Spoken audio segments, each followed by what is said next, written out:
From California, Mr. Royce, he's recognized for 5 minutes. Thank you very much, Mr. Chairman, and Mr. Golding, thanks for being with us this morning. The GSEs, under the direction of the FHFA, have engaged in innovative methods of offloading risk to shield the American taxpayers currently holding the bag for Fannie and Freddie losses. And I've been encouraged by the progress that the GSEs have made in this regard, although I think a lot more could be done.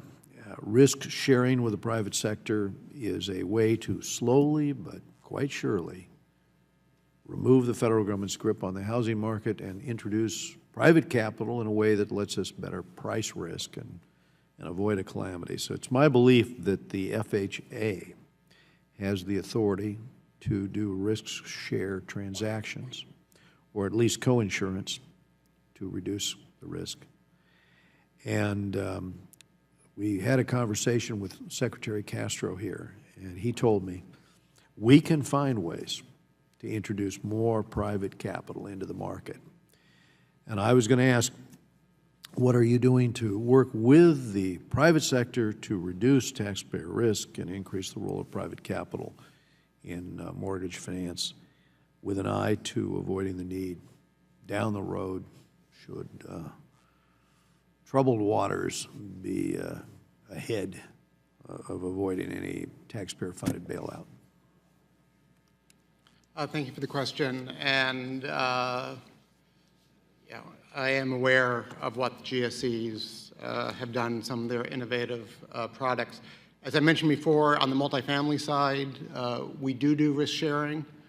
I'd also mention that there is a lot of private capital, in the FHA market in terms of the origination, the servicing, and actually the funding of the mortgages. As it relates, to credit risk, it is a difficult one on the single-family side for FHA to share credit risk. As I'm sure the GSEs will tell you, there's a lot of systems work involved in setting up these programs. I know many of the individuals over there working on it. So it's very difficult. The other thing I'd point out is you're also giving up significant income. So while you're shedding some of the downside, you are also shedding considerable revenue when you do a risk-sharing transaction. The question I'll ask you about, and I saw Mr. Garrett had inquired about your target capital ratio.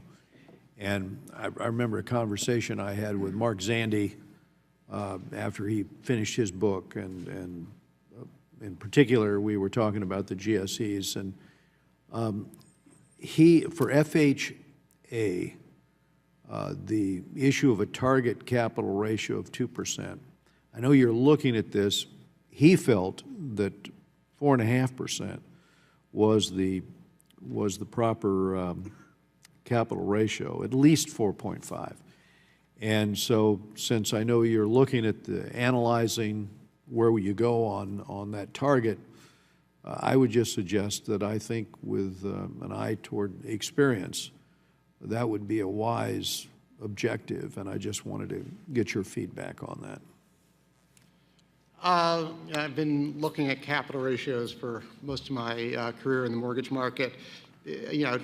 Tough question of exactly what the right level is. I will point out we've had the 2% target has served us well.